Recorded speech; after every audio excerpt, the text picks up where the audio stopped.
Guys, okay, so last week we were supposed to do Age of Absolutism and Absolute Monarchs, but it didn't work. So we're going to kind of blow through that and Enlightenment today, and I'll be as quick as possible on everything. Okay, so I've cut out some stuff. There are some key things that I want us to take away from this.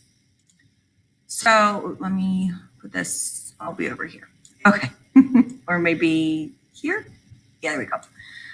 All right, so some key things I want to talk about are just how we get to this age of absolute monarch. So this all goes with like the end of the Renaissance. So following the end of the Renaissance and kind of how the Renaissance shakes out, we do have these new nations that are forming in Europe. And a lot of these nations are going to be ruled by these powerful kings with all this power, right? They have unlimited power, which means they control everything, absolutely everything. And the era of this time is we're looking at like the 1500, like late 1500s to early 1800s for when monarchs really exuded this absolutism control. So we know that kings have been around since the Middle Ages. Even prior to that, we had like the emperors in Rome, and then Rome crashes, and then we have the rise of kings to help protect with like Viking invasions, and you need strong leaders. But in reality, the kings didn't hold a lot of power. If you remember back to the Middle Ages, they operated under this feudal system. Okay, so the king was at the top, but it was more of like a figurehead and not necessarily full of power. Because if you remember, the church, the Pope crowns the king. And so when the Pope crowns the king, the Pope really is the one that has the power in this situation. So the Pope has a lot, and then additionally, this level here, this feudal lord, this noble, they're the ones that are really in charge of the land and securing knights, and then offering protection to the peasants as well as a place for the peasants to live and work and have a life. So a lot of the loyalty lies to the church and the nobles, not to the king just yet. But that's going to change. Once the Crusades hit and we start having this, people, the knights go out and they get to the Middle East and they discover all these products and they start opening trade up, and then you have the Renaissance rising. All of these things are going to lead to the rise in cities so people can start trading. And as these cities grow, you're going to have peasants move out of the countryside and into these cities. So as we have trade growing, other jobs opening, cities growing, that role of the noble declines. And this role of the noble declining means that the king's power will increase.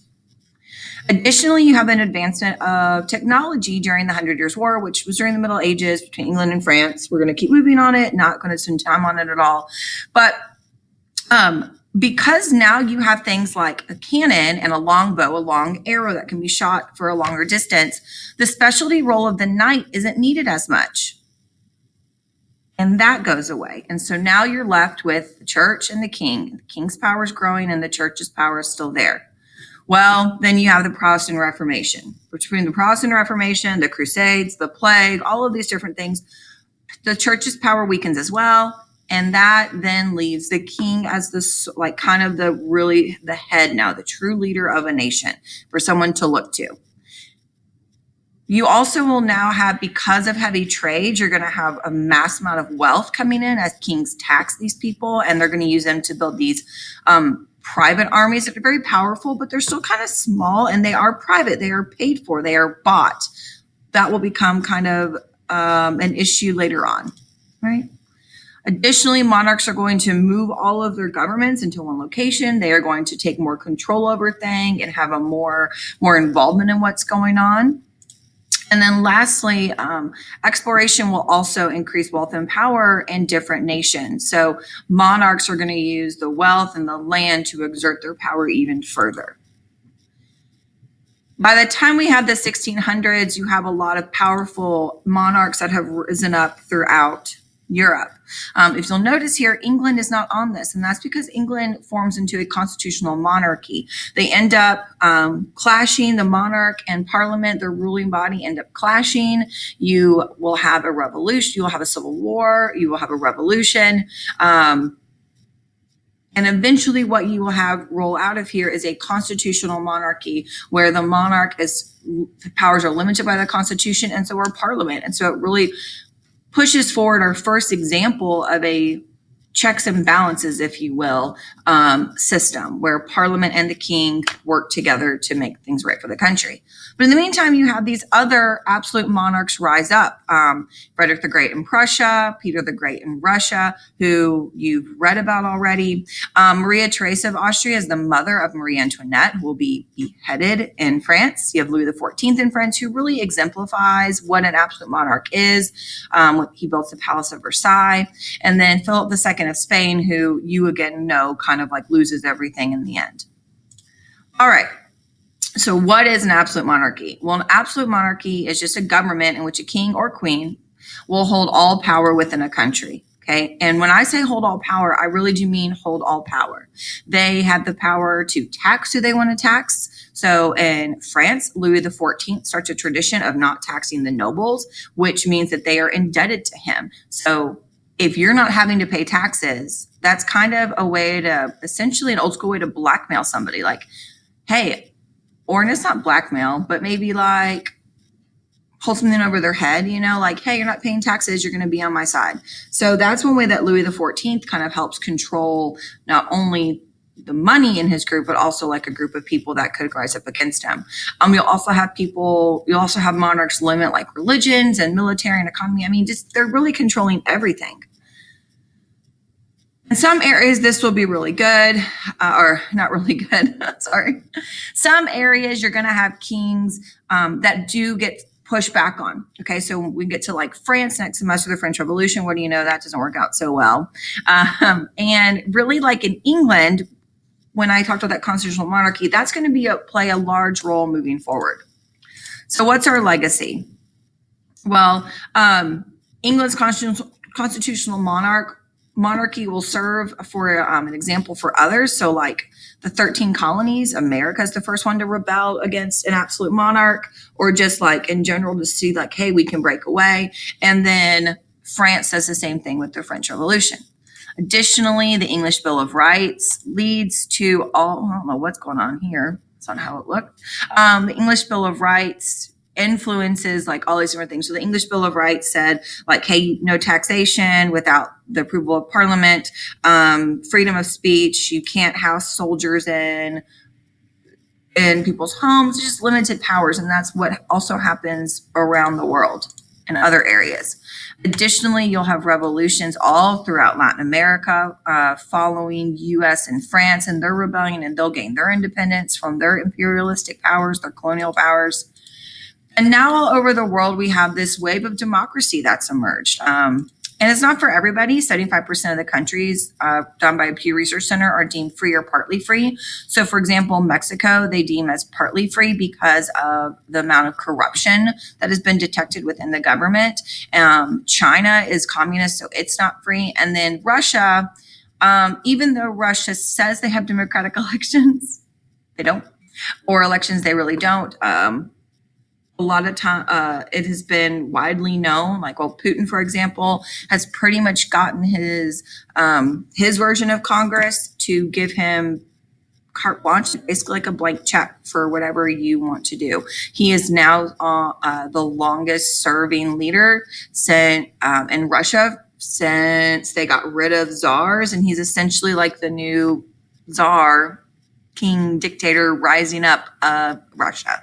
So, and he's been known to kill off his opponents. A couple summers ago in London, his like main opposition person was in London with his daughter and ended up getting injected, both of them injected with a poison.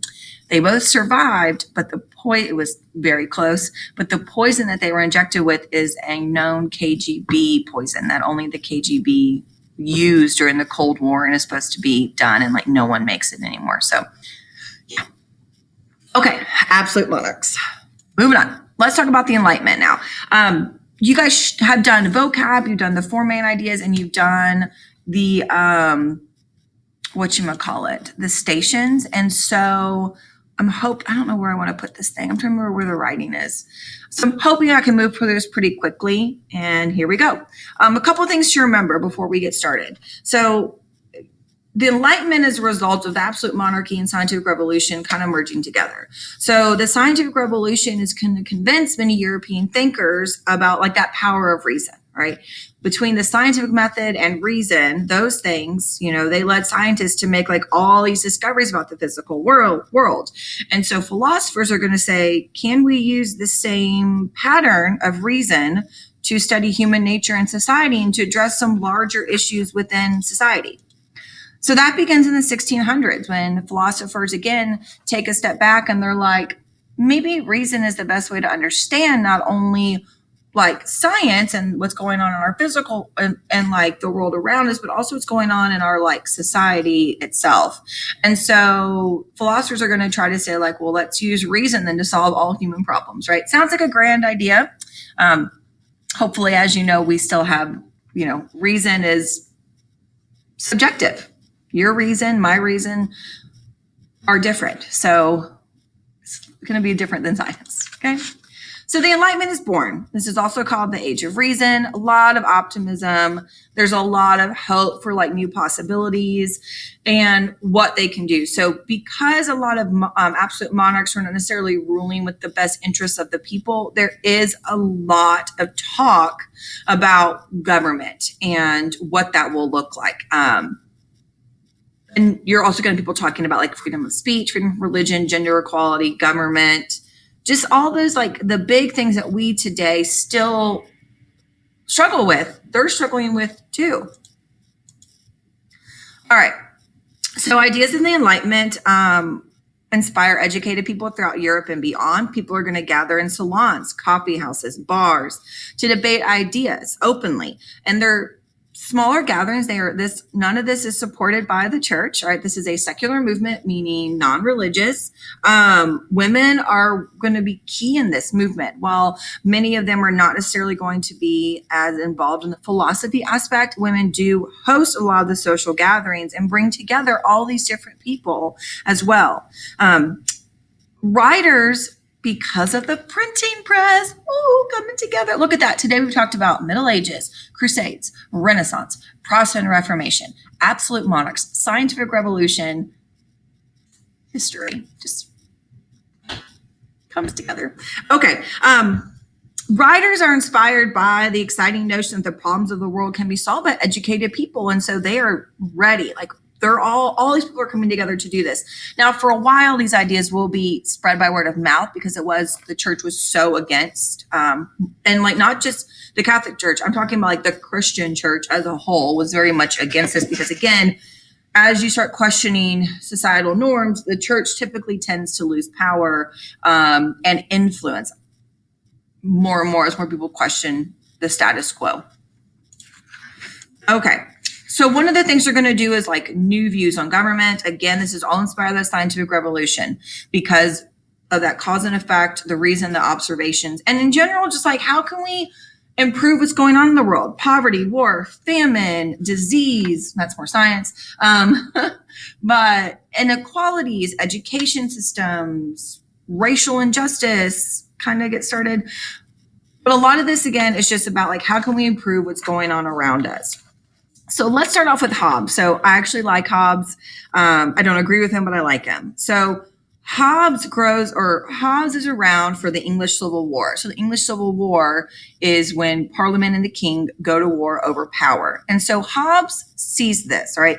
Hobbes sees how the people, all right, can act towards a leader and how when the people get power, in his opinion, they don't necessarily lead with the best intentions. It's more of a selfish motivating factor. So for him, he thinks that Parliament, when they challenge the king, that Parliament was more interested in gaining power, right? So as far as Hobbes is concerned, he says that people in their natural state would lead solitary, poor, nasty, and short lives. And that people are inherently selfish and greedy naturally, that's who we are, okay? He says that when we enter into society, we enter something called a social contract. And you'll see this again, and we have another philosopher that writes a book called The Social Contract. But Hobbes introduces this idea of the social contract, okay, that when you are in part of society, you give up some of your freedoms to be protected. So for example, I give up my right to walk into my neighbor's home and steal their keys to the car because it's better than mine. And in return, they also lose that right. And then we also gain the protection of like that not being okay and laws and, just not willy-nilly like lawlessness. So for Hobbes, he says that a leader or government are what give people safety and order. And he says that the best way to do that, to ensure that, is through an absolute monarch. And that monarchy are the ones that will impose law and order. And that's really key for Hobbes. Hobbes says, the people, if you vote, allow people to make their every decision for themselves, it will be motivated by greed. And a monarch will take care of the whole country. I don't know, it is what it is. Then you have John Locke. And John Locke, there should be some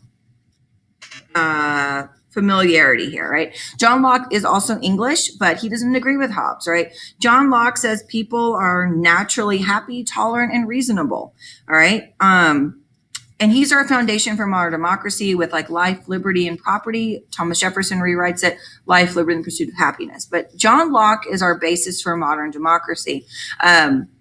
He says that the government's purpose is to protect people's natural right, all right? Just the same as Hobbes, right? They all agree that the government is there to serve you, the people, and that the government is there to kind of protect you. However, Locke says that it's people that give consent to the government, not God.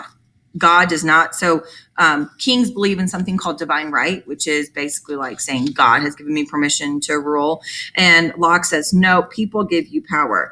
And so Locke doesn't think a monarch is necessarily the right form of government. He says that, Locke says if a government fails to protect a citizen's natural rights, you should overthrow it. Like, go for it. Overthrow your government, okay? And then you have Rousseau. Again, he believes that people are basically good, but it's society that corrupts people, right? So we're good in nature, but other people and the way we are set up against each other in society makes us bad. He believes that all people are equal and should be recognized as equal in society. And he branches off of Hobbes' social contract idea and writes a book of his own called The Social Contract that just dives more into like how government should work for the benefit of the common good. Rousseau also agrees with Locke that if the government doesn't work for you, rise up and overthrow. Darn. All right. Then you have Montesquieu. He is French. He thinks that the best form of government is a separation of power. So we get that whole idea of like checks and balances, and that he says, this is going to prevent any individual or group from abusing its power. And this is where he actually comes up with the concept of like a legislative branch, an executive branch, and a judicial branch. So in America, that means like the legislative is Congress, executive president, judicial is Supreme Court. Then you're also going to look at some other areas that we want to address in society. So things like religion, the role of women, and what kind of economy works best for all.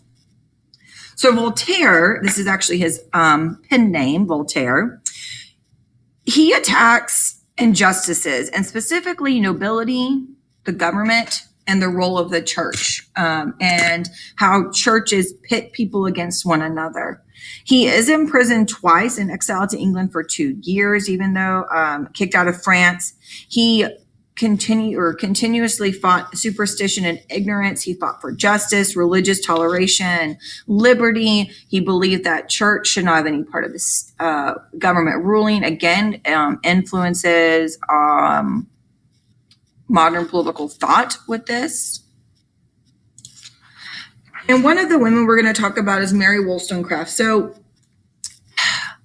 it's not that women were not helping, and it's not that she's the only one, okay? But she is the one that does make the biggest progress as far as her ideas spreading. So during this time, women still are viewed in traditional roles, and that their proper roles were wives and mothers, and they should only receive enough education to prepare for those roles, to be a wife and a mother. Wollstonecraft, though, says, there should be equal rights for women, especially in education, that if men and women had equal education, then they would be equal in society. Well, we know that it takes more than, right, just equal education. But she writes about that, and she stresses that. And then we have Adam Smith, who is this economist. He's Scottish, and he looks at the business or the business world and talks about how there shouldn't be government regulations, right? This is where we kind of first see the capitalism roots being really enforced here. In 1776, he writes The Wealth of Nations, which say that businesses should take place in a free market, all right? Market should dictate. There should be no outside control whatsoever. He writes about laissez-faire economics, or it's a with laissez-faire economics basically means like without government regulations, and that he believes that an economy will grow stronger if the market forces of supply and demand are allowed to work freely and they're not contained. All right. Then we have, so the Enlightenment, when it kind of starts, at first France is a big one, England, like it starts really here and then it starts to grow out. And as these ideas spread outside of England and France, okay, you will have some European monarchs try to include some of these Enlightenment ideas into their reign, and they become known as enlightened despots. Okay, many philosophers are going to directly go to monarchs or write letters to monarchs to kind of influence them to change. One person that seems to change is Frederick II of Prussia. So you saw his name pop up in our Absolute Monarch. He rules from 1740 to 1786. He believed his duty was to rule with absolute power in order to build Prussia's strength, and he does build a great military power. But he is strongly influenced by Voltaire. And so he does try to establish a system of elementary education for all. He does abolish torture, which you should have read about Caesar Beccari. And so he was influenced by him. He, on some level, has religious tolerance unless you're Jewish. And then he tries to limit the number of Jews in Prussia. So yeah, and he does oppose serfdom. However, that's the part, right? While he opposes it, he doesn't get rid of it because the wealthy in Prussia agree with serfdom and having kind of like that indebtedness, and he needs the nobles to continue to kind of like gain some power. So sucks to be poor. Same kind of things happens in Russia, all right? So Catherine II or Catherine the Great leads Russia into a wonderful time period. She had dreamed of establishing order and justice while also supporting education and culture. Fun fact for those that are virtual, Catherine II ends up killing her own husband when they take over because she wants to ensure that she has full power. So there's that. Her initial reforms are extremely liberal. They are drafted in a constitution and they included a code of laws, but they're not adopted. She cannot get support behind them. Again, while she has all this power, there's still a balance, a balance that has to be struck here, because while like in other areas, feudalism has fallen away, in Russia, feudalism, that middle-age system of like peasants and serfs or nobles and serfs is still very much there. And so she has to walk that line. She wanted to free serfs, but again, didn't really support of the wealthy and ends up imposing serfdom on more Russians than ever before. In Austria, we see Joseph II, who has the most radical changes during his reign, and he becomes Emperor of Austria in 1780. He eliminates torture and the death penalty. He is very religiously tolerant to all, including the Jewish population, which is a big deal because it's a Catholic emperor. His most significant reform was abolishing serfdom and requiring laborers be paid for work. That's right. They don't necessarily have to be paid beforehand, and he ensures that they do. It is resisted by the nobles and church, and he dies in 1790. And on his deathbed, he is forced to revoke some reforms before death. The church kind of makes him do that. Okay, so what is our greatest impact, right? Here we go. We're going to have challenging beliefs in absolute monarchy. We're going to have a questioning of the relationship between church and state. We're going to have a debate between roles and rights of people in society. And again, you see the same common themes we've had during the Renaissance, right? Questioning ideas that have been held as truth for so long. these changes and these ideas in society are going to lead to revolutions. We'll talk about the French Revolution next semester, and just reforms in general. And you see people fighting for these and these ideas constantly being brought back up. There's an idea that human reason can solve any problem, but again, it's all about like whose reason you believe. And they're no longer, it's before there was this idea, right, that that was kind of supported by the church, like, hey, whatever you suffer on earth, that's just fine because you'll be rewarded in heaven.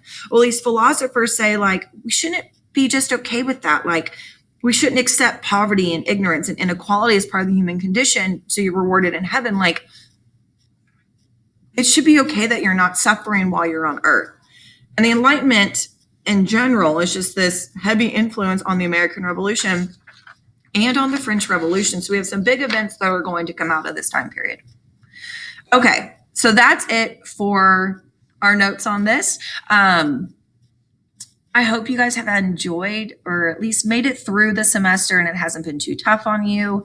Next semester, for those that are staying virtual, I hope that one day I'll be able to meet you. And I hope you have, all of you, I hope that you have a wonderful break. If you need anything, let me know. If you have any suggestions on what you need from me to make second semester better for you or more interactive or just anything, I'm open for that.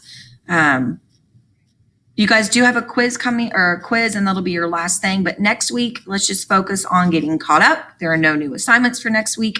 You will have your quiz that will all be releasing to you guys. It's just 3 questions, 3 very basic forward questions. That's going to be due on Wednesday with the hard deadline of Wednesday. After that, it's a 0. Okay, so that's that. All right, let me know what questions you have. Bye, guys.